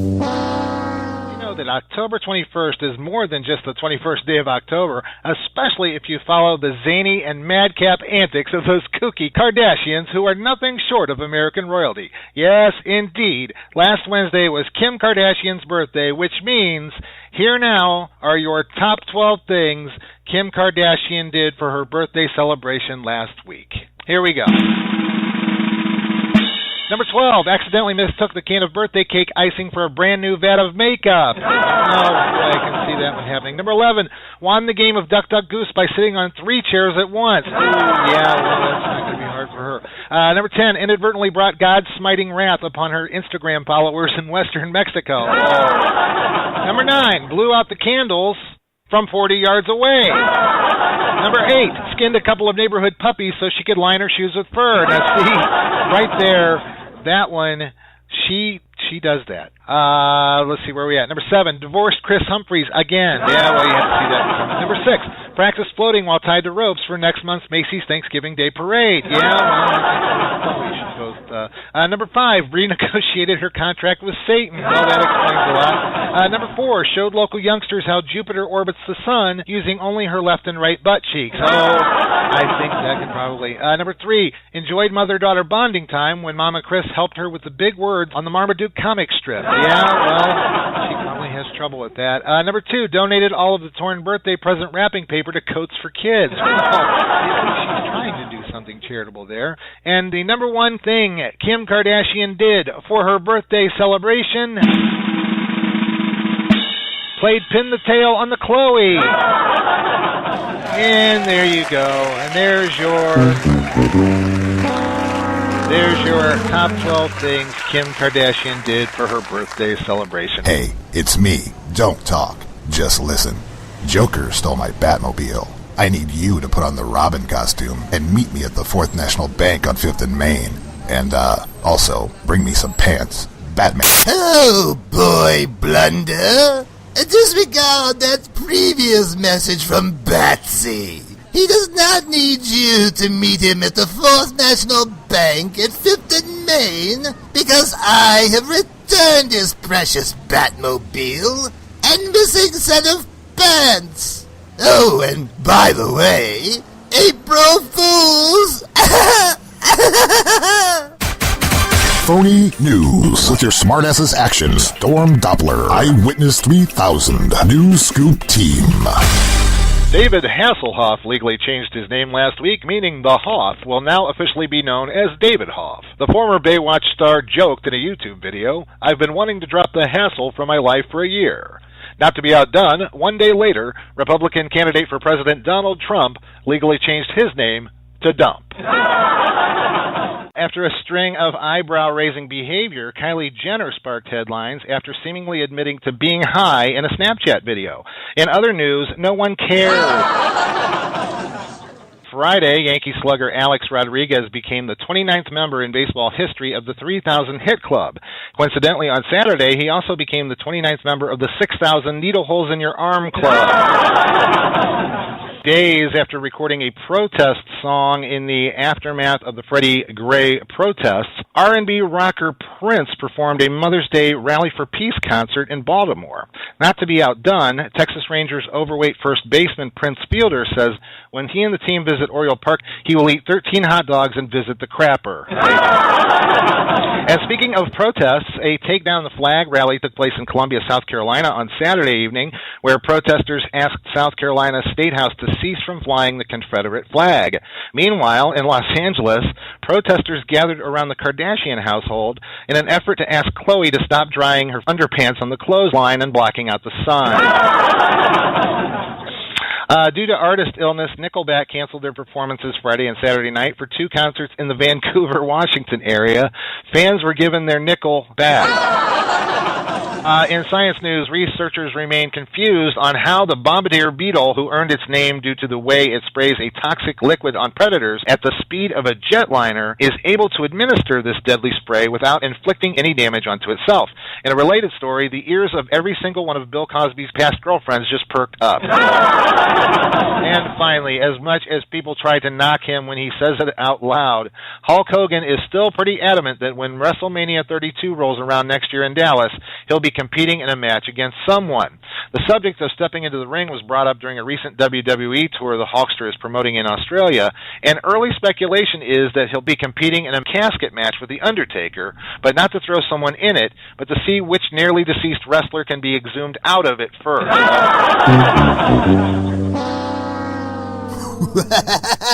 Hello, Hayden. This is Krusty the Clown. I just wanted to let you know that I've marked your birthday on my calendar because it's the most important day of the year. And on your birthday, I'm gonna play a very special Itchy and Scratchy cartoon just for you. So happy birthday. Was that good? Was that a take? Can I get the hell out of here now? Krusty, you realize the cameras are still rolling, right? What the? Oh. And now it's time for Jobs Johnny Video Didn't Get. Come. Data, please sit down. Your service to this ship has been exemplary. Well, hey now, Captain Picard. My name is Data, and I am a robot. Cut! This has been Jobs Johnny Video Didn't Get. Please, Mark Antony, try to be reasonable. Maybe I can't marry Cleopatra. Or maybe I can. Such decisions are hers alone, and she sits upon a throne of gold. But there are other areas of my life where I can decide. but I can choose. I can choose. So what does the great Mark Antony choose to do now? Rest your head well, wise cumulus. The great Mark Antony chooses to listen. To listen? To listen. To Smart Asses Radio. Hello, Seattle. Do you smell what the Rock is cooking? I'm Casey Kasem. Jerry Seinfeld. Newman. Kramer. George Costanza. I'm George Takei. Matthew McConaughey. Patrick Stewart. Morgan Freeman. Krusty the Clown. Mo the Bartender. Batman. Skeletor. Apocalypse. Alec Baldwin. Ian McKellen. It's me, it's TDP. I love you, Spartacus. Ooh, yeah! $5 celebrity impersonation voicemail greetings and other voice services from Johnny Video at johnnyvideo.net. Hey, Homer. Hey, Mo. Hey, Krusty, Bonnie, Sideshow Bob. What are you guys doing over there? I'm listening to Smartasses Radio. Yep, sure are funny. I beg to differ. I find their sophomoric humor to be anemic at best. Don't put a sock in it. Yeah, well, we'll put a stick up your butt. Help, my fellow Americans. When I'm not off shooting zombies with my infamous Predator drones, Michelle, Sasha, Malia, and I are listening to Smartasses Radio. So, and now it's time for Jobs Johnny Video Didn't Get. As we sin, so do we suffer. This man has confessed his crimes in sight of gods and men. The gods are just, but they can also be merciful. What is to be done with this traitor, Your Grace? Well, pip and cheerio and all that. I think I'd fancy a spot of tea and a crumpet, old boy. Yes, I'm King Joffrey, and I can drink whatever I like, see? I got me lovely ginger wife and your mum right here, and I think Ned Stark is a bit of a waker. So, off with his head! Cut! This has been Jobs Johnny Video Didn't Get. Imputed mortals, I am Apocalypse. And I'm about to slice you up like a tin can, bub. Wolverine, shut the f*** up. What's the matter, pretty boy? You scared? Earth in smoldering ashes lying. Go forth, my horsemen, and let chaos cleanse the world. Sorry to bother you in the middle of your Armageddon apocalypse, but have you seen He-Man? What part of this is not Eternia? Do you not understand? But He-Man slashed my tires. I don't care. Boy, I'm sweating like a 10-cent. What is it with you people and your Armageddons? Always so hot. I'm beating up like a... You there, laser boy. Fetch me a soda. This summer. Well, good morning to you too, sleepyhead. How about some bagels in bed and an afternoon crossword puzzle? CIA agent Brian Mills returns. Tim, find your mother and dial 911. In the sequel to the sequel to the sequel. Someone has taken our Sunday paper again. What are you going to do? All right, I'm going to leave a note on the door. How's this sound? I don't know who you are. I don't know what you want. If you are looking for coupons, I can tell you they won't save you that much money. Oh, I also have a very particular set of skills. Skills that make me a nightmare for paperboys like you. If you return my newspaper now, even if it's just the comic section, and maybe the sports section. Yeah, I like sports. Oh, and my wife does want to do the crossword, but that's it. You do that, and that will be the end of it. I will not look for you. I will not pursue you. But if you don't, I will look for you. I will find you. And I will bend your bicycle wheel. Liam Neeson stars in Non-Stop Taken Sunday Paper. Coming soon to a theater near you. Hello, I'm legendary Hollywood agent Marty Cohen. I bet you didn't know for over 40 years I've had a talk show on this very channel. Every Saturday night at 3 a.m. I interview all the stars on Marty Cohen's Cohen to Hollywood. Kirk Douglas. So I says to Curtis, he's wearing sunglasses because he thinks he's people. Yeah, I get it. Alec Baldwin. No, Marty, I promise you, 30 Rock had nothing to do with the Flintstones. Pope John Paul II. Place near the Vatican. Now, the pizza is a little greasy, but... How about the Olive Garden? Oh, yes, I love the Olive Garden. The endless pasta. How about those free breadsticks? Oh, the breadsticks, yes.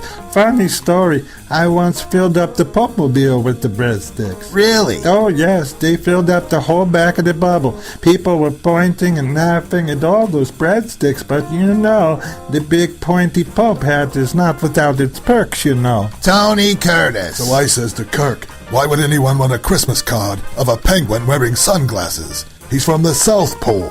It doesn't even make sense. I've interviewed so many celebrities they should give me a star on the Walk of Fame. Join me this week when I interview Avery Brooks and Kate Mulgrew from the Star Trek. Many people realize I really do enjoy playing baseball.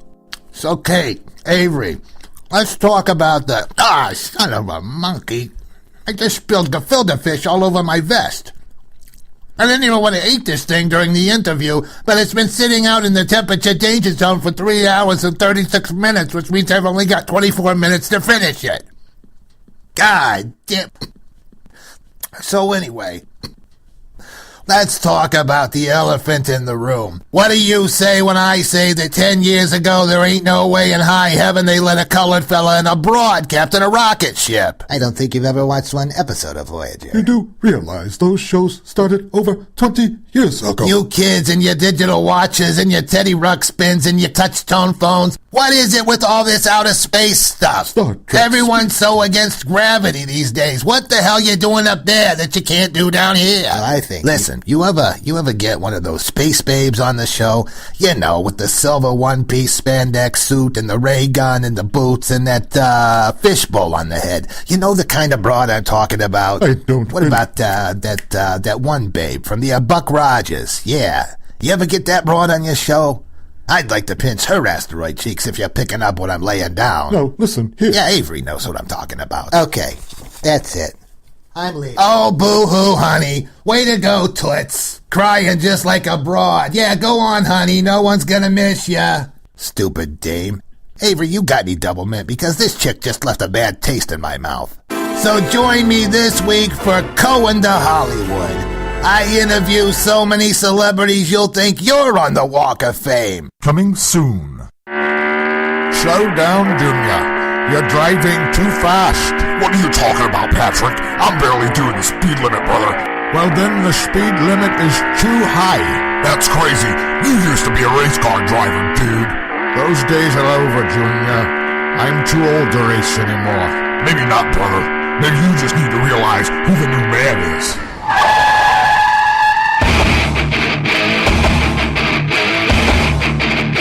Dick Patrick, retired stock car driver. I'm starting to like the way you think, boy. Give it some gas. Tom Labrador, Asante Motors executive. You've got it, brother.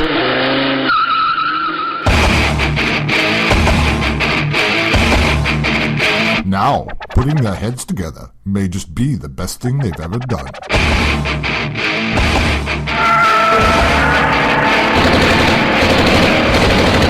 Very stimulating. I told you, brother. But they could be in over their heads. You think you belong on the same racetrack as me? Stop them! You have no idea what you're asking. I shall be victorious over you. I'm sorry, Tom. Get back in the car. For Tom, if it's stick shift, then it's no shift. If you choose to get in this gold race car, then you can consider yourself immediately and gratuitously terminated. That's bull cookies, brother. To make it work, Tom and Dick are going to have to break all the rules. Labrador, come here, boy. I think we need to put a little nitrous oxide in. How are you thinking, brother? I'm sorry, I'm all wet. Perhaps we should slip into a dry martini. And they just may have what it takes. You've got to shift into third faster. Diamond Davis, you trailer trash. I'm gonna whip your ass.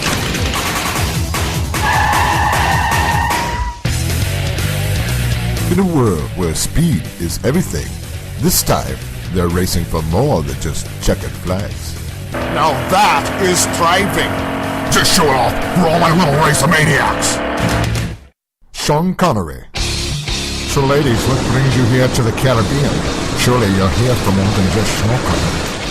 Hulk Hogan. You need to realize where the power lies, brother. And Sir Richard Burton as the Hefe. That is enough foreplay. You go out and win simultaneously yourself a throne, a crown, a king's ransom. But at all costs, stop Tom Labrador. Also starring Stone Cold Steve Austin. You want to drink a beer with me? Do you? Do you? Shut up. Tony Curtis. They don't call me Diamond for nothing. Jason Statham. Now you stay out of my way. I gotta deliver me garlic rolls. And Charlton Heston as Fritz the Mechanic. I like you, Labrador. You've got steam. So fasten your seatbelts.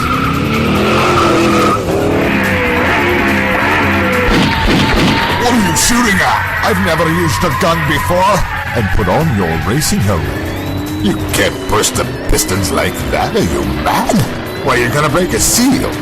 I'll see you, Hefe. Hide back there behind your little secretary's skirt. Jump now! It's teaching a new dog old tricks in Labrador and Old Hat. What's he gonna do, Labrador? Coming in July to theaters everywhere. Stop me if you've heard this before. We now join the Evan Ginsberg Show, already in progress. Okay, we're back in the acoustic stylings you just heard in that 94-minute musical interlude was by none other than independent artist Nora Flower.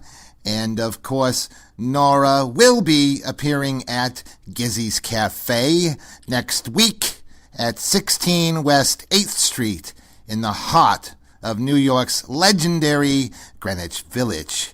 And with that, Dr. Mike, what's going on in your world? Well, Evan, I think that most people probably know by now. You're over there in New York City, and I'm over here in NoCal, and it just had me pontificating. I can't help but wonder where it is exactly within the Great 48 that is the point where our two voices actually meet in the middle. I find the whole thought process very, existential. One would have to assume that logic would indicate it would almost have to be a very centralized location, not unlike Kansas City or perhaps near Oklahoma. But then again, my voice is actually much deeper than yours, so I suppose perhaps that means my voice might travel a little slower. So maybe the proverbial golden spike is perhaps a little further west, Colorado or Nevada, perhaps. Well, Dr. Mike, here's my take on that, okay? The average wrestling fan, okay, they don't care about the arts, okay? They're never gonna see a Broadway play. they're never gonna buy my book, okay? I'll give you an example. I could have Gladys Knight at Gizzy's Cafe, okay, at 16 West 8th Street in the heart of New York's Greenwich Village. And unless the Pips were involved in a four-way match and hitting each other over the head with steel chairs, okay, they don't care, all right? So, suffice it to say, okay, they don't care about radio waves. You know, it's like casting pearls to swine. What more can I say? Well, I think you bring up a very good point, Evan. As most of our listeners know, you're over there in NYC, and I'm over here on the left coast. So very rarely am I in touch with the happenings, I suppose, of things going on in the Big Apple. How exactly are things going? Dr. Mike, let me tell you a story, okay? I was doing a book reading last week at Gizzy's Cafe at 16 West 8th Street in the heart of New York City's legendary Greenwich Village, okay? And I step outside, and you'll never guess who's right outside the door. Larry David. It was surreal. I assume you're referring to the Larry David, creator of Seinfeld and Curb Your Enthusiasm. Yeah, yes, that Larry David. Did you invite him in? It's Larry David. He doesn't care about book readings. Okay. What more can I say? You know? Who knows? Maybe he's a closet wrestling fan.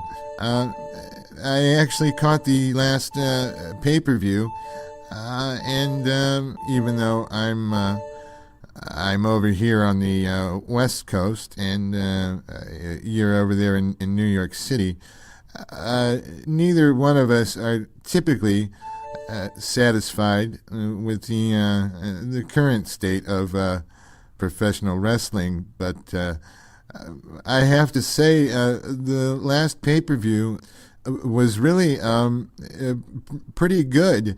You know, I was wondering if you had the chance to catch it at all. Here's my take on that, Dr. Mike. I don't care, okay, if it's TNA. I don't care if it's WWE. You know, it's basically 2 hours of my life that I'm never gonna get back, okay? I'd rather go watch James Brown. I'd rather go watch HBO's Deadwood. I'd rather, go to Gizzy's Cafe at 16 West 8th Street in the heart of New York City's legendary Greenwich Village. But the average wrestling fan, they'll not only buy the pay-per-view, they'll probably run to the local Walmarts and buy the DVD. They're not going to support the little guy by listening to our show instead. They can't even take 2 seconds to click on our ads while they're here. What more can I say? Well, let's go ahead and take our commercial break, and then we'll be back with our guest.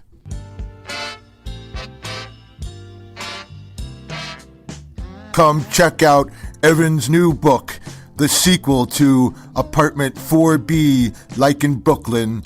It's Apartment 4C, like in Brooklyn, featuring nostalgic street tales from the 60s and 70s. Some of the stories include Evan continuing to traumatize his grandmother, the tragic tale of how Evan spent the entire Nazi occupation of France locked away in his attic with nothing but his diary, and read the epic saga of Evan's ongoing battle and ensuing obsession with the killer white whale known as Moby Jim, and many other wrestling-related tales. Come check out Apartment 4C, like in Brooklyn, the sequel to Apartment 4B, like in Brooklyn. Available at evanginsberg.com, and for more information, contact Evan at evan_Ginsberg@yahoo.com.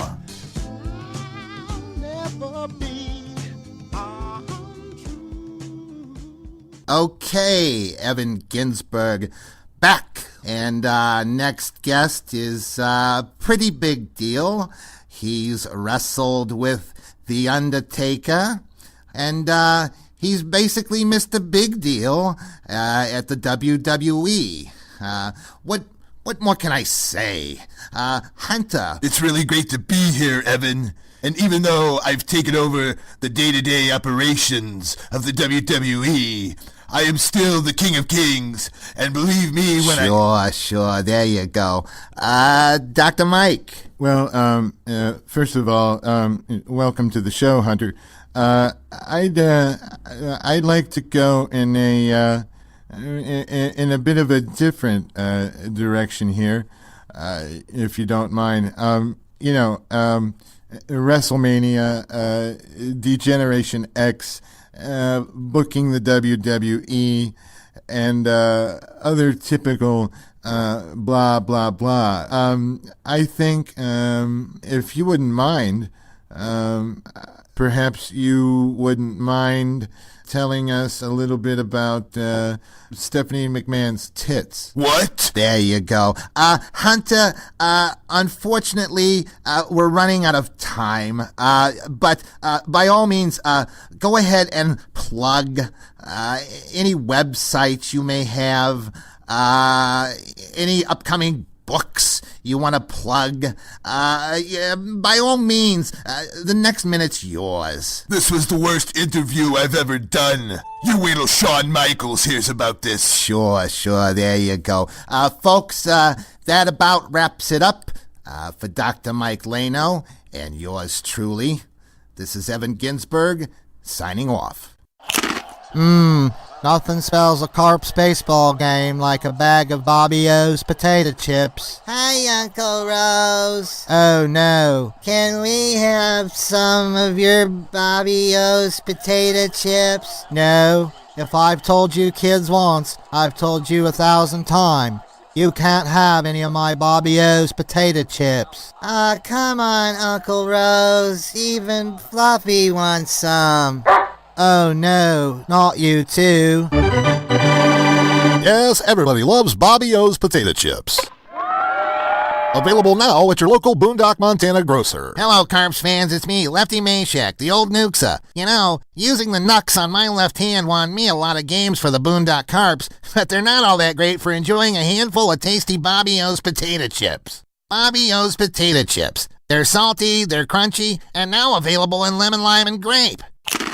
And now it's time for bedtime stories with your host, Sir Ian McKellar. Now, children, calm down. Calm down. It's time for me to read you a bedtime story. Now, if you'll draw your attention to the window, you can see that it is snowing outside. So, how about a Christmas tale? Now, I know you've heard of Rudolph the reindeer, but how many of you know about his older brother, Randolph? Well, don't answer that, because I'm going to tell you right now. 'Twas the night before Christmas, and into the bar strode Randolph the reindeer with a big fat cigar. His stocking cap was placed on his antlers with care, and his pea-coat was blue with a slight little tear. He'd just spent the day loading cargo on the docks, so he walked up and ordered J.D. on the rocks. The reindeers he knew lied all over the floor. They stunk of old vodka and reeked of liqueur. The broad that he popped at his home in the hills was trashed on marijuana and high on some pills. Randolph moved to his chick and pulled up a seat, plopped down on the bar stool to rest his aching feet. When in the parking lot there arose such a clatter, he sprang from his stool to see what was the matter. Away to the window he flew like a flash, tore open the shutter and threw up the sash. When what to his wondering eyes should he see but the red and blue flashers of car 53? Not a creature was stirring, not even a mouse, 'cause they knew for poor Randolph it'd be the big house. "Randolph," his whore yelled, "whatever will you do? They won't get me, babes. I'll shoot if I have to." But Randolph stepped back, breathing easy again, when out popped St. Nick with a hooker named Gwen. How twinkling were her eyes, how merry her dimples. She was really almost pretty, in spite of her pimples. Still, St. Nick held her tight to his side. She wasn't there for personality, just another free ride. "What the heck were you doing?" Randolph yelled forcefully. "You think that was funny? You scared the hell out of me." "Let's get crazy," cried the jolly old elf, and he fell to the floor, making an ass of himself. Santa had a broad face and a round little tummy. His choppers were cheesy and green, and downright scummy. The tip of a bowl he held tight in those teeth, and he let out a belch, and then kicked down a wreath. His cute little nose drew up like a bow, as he pulled out a straw and a bag full of snow. "Wherever did you get the cop car?" Randolph said, putting away his gun. St. Nick had kicked some cop's ass and stole it for fun. But Santa said not a word and went straight to his Coke. He let out a snort and even a slight choke. Then he plopped on the table, releasing a sniff, as Randolph grabbed the straw to take a nice whiff. Randolph asked, "Where's Dasher and Dancer and Prancer and Vixen?" Santa replied, "They were screwing each other, so I gave them a fixin'." Then Santa laughed so hard that he coughed up a gob. "Speaking of reindeer, Randolph, how'd you like a job? We'd look so good cruising out through the night, with you in the lead and your cigar as my light." That was all that was said. The contract was done, so they lit up the meth bowl for some serious fun. But I heard them exclaim, as they drove out of sight, "Merry Christmas to all! Hey, bud, you got a light?" Well, there you are, children. Wasn't that a lovely story? I think once you've put things into perspective... Bedtime Stories with Ian McKellen will not be seen next week. Oh, every child does drugs. It's just a matter of... I think it starts about the time you turn 12 years old. For me, I was a mere boy of about 8. So, Ricky, how about that soundbite, man? Oh. If anything, your show's gotten worse. Well, You are like the worst interviewer ever in the entire history of the planet. From the beginning of time until now, there's never been anyone born, male or female or Rottweiler, who interviews as poorly as you. If you look up the phrase interviewer wanker in the dictionary, there's a whole gallery of you. You're terrible. You're beyond terrible. You should be in an institution, and not in the good way. And your show is terrible. If it weren't for Geek Goddess Jackie, I'd have already downloaded it, put it on a floppy, just so I could wipe my ass with it. Well, that's really... You hear that noise? That's you. You just told a joke. And what's that? What's that? Is that applause? No. Is that laughter? No. That's a pin dropping. Your audience hates you. I think... I hate you. That's not really... You are not smart. You're stupid. You're stupid asses. You should be called stupid asses. Well, you're leaving? Rude.